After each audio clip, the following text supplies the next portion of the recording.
Halo, perkenalkan nama saya Wahyuni Krismasari, biasa dipanggil Risma. Hari ini saya akan menjelaskan mengenai cara mengerjakan soal IPA fisika dengan mudah dan tentunya pasti bisa dipahami oleh kalian semua.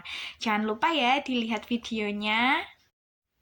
Oke, kita kerjakan nomor 4 ya. Kita baca dulu soalnya.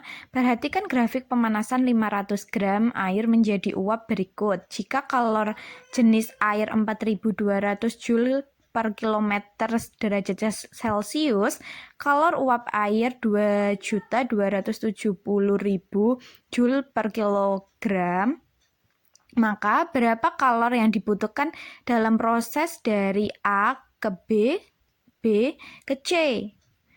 Nah, dari soal itu kita bisa kerjakan karena ini soal uraian, maka kita cara mengerjakannya itu dengan pertama-tama kita harus menuliskan terlebih dahulu nomor 4 ya. Kita tuliskan terlebih dahulu diketahui. Dari soal tadi yang diketahui itu masanya 500 gram. Kemudian C airnya itu 4200 Joule per kilogram derajat Celcius. Kemudian uap airnya 2.270.000 Joule per kilogram. Nah, kemudian ditanyanya itu Q dari A ke B ke C itu berapa? Sudah, kemudian kita dijawab. Nah, kita lihat dulu grafiknya itu seperti apa. Terus kita juga ikutan gambar dulu grafiknya supaya kita lebih paham. Nah, kita gambar dulu ya. Maaf, ini agak tidak beraturan gambarnya.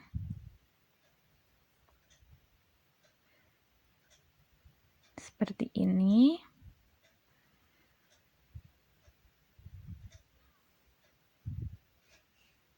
Nah, kita lihat di titik sini itu B, kemudian sini C, kemudian ini A. Yang ke sini ini tuh waktu atau S, kemudian yang ke sini itu yang ke atas itu suhu T derajat Celcius. Nah, di soal sudah diketahui bahwa yang terendah di sini ini tuh 20, kemudian yang paling tinggi itu 100. Nah, dari grafik ini kan yang ditanya dari A ke B, kemudian B ke C, itu berapa kalornya? Nah, kita kerjakan dulu kalor QA.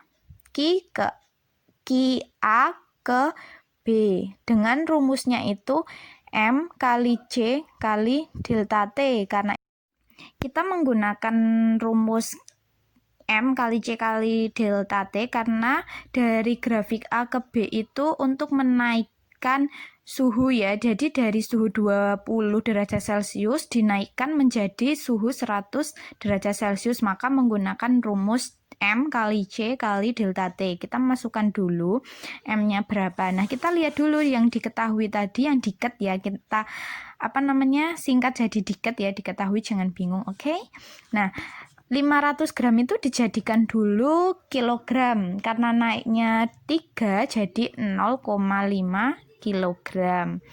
Kemudian kita tulis lagi di sini 0,5 kilogram dikalikan C airnya 4200 derajat Celcius. Kemudian dikali delta T. Nah, delta T itu didapat dari mana? Delta T didapat dari ini. 100 dikurangi 20. Dari T yang paling tinggi dikurangi T yang paling rendah 20. Jadinya 80 derajat Celcius. Nah, kita tulis 80 derajat Celcius. Nah, ini kan ada satuan yang sama, kita coret dulu kilogram, dicoret dengan kilogram. Kemudian derajat Celcius, kita coret dengan derajat Celcius juga. Nah, kita hitung, mendapatkan. Nah, setelah kita hitung, hasilnya itu 168.000 Joule. Kemudian yang kedua itu Q dari B ke C. Kita menggunakan rumusnya M kali U. Kenapa? Karena di sini itu terjadi perubahan wujud menjadi uap kan? Nah, M-nya berapa? Tadi kita tulis 0,5 kg dikalikan uapnya itu 2.270.000 Joule per kilogram. Kita coret-coret dulu yang kilogram, kemudian kita hitung terlebih dahulu, mendapatkan hasil 1.135.000 Joule. Nah, setelah itu, karena yang ditanya itu A ke B, terus B ke C, maka kalornya itu kalor yang dibutuhkan, kita tulis kalor yang dibutuhkan dari A ke B ke C itu dijumlahkan semua, jadi 168.000 Joule ditambah 1.135.000 Joule. Hasilnya kita hitung terlebih dahulu. Mendapat hasil 1.303.000 Joule. Nah, ini dia hasilnya. Oke, sekarang yang nomor 6 ya.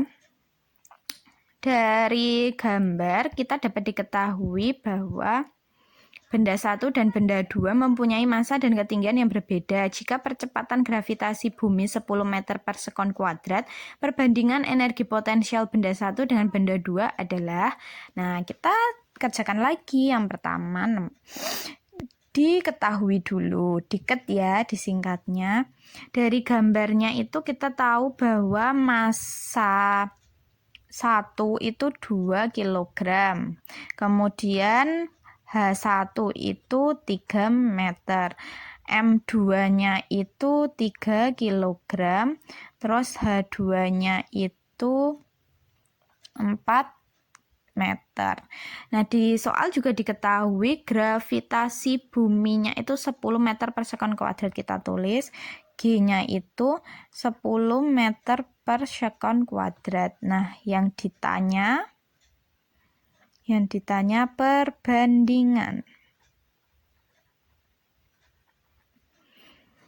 energi potensial.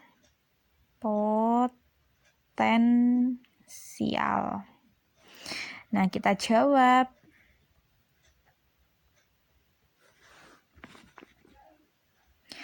Rumus energi potensial itu EP megah. Singkatannya EP megah, M G H, megah. Jadi energi potensial itu energi potensial sama dengan M kali G kali H. Supaya kalian lebih jelas dan lebih bisa mengingatnya itu epi megah gitu ya. Kan kalian jadinya bisa dapat lebih mengingat kalau lupa apa sih rumusnya energi potensial, epi megah gitu. Nah, karena ini perbandingan, maka kita tulis dulu EP1 dibandingkan dengan EP2. Kita tulis rumusnya M1 kali G kali H1. M2 kali G kali H2. M1-nya berapa? Kita tulis 2 kg kali G-nya 10 meter per sekon kuadrat kali H-nya 3 meter. Terus M2-nya 3 kg dikali 10 meter per sekon kuadrat dikali H2-nya 4 meter. Nah, kita hitung terlebih dahulu ya. Oke, setelah kita hitung, yang EP1 itu 60 Joule. Hitungnya 2 kali 10 kali 3 itu mendapat 60 Joule.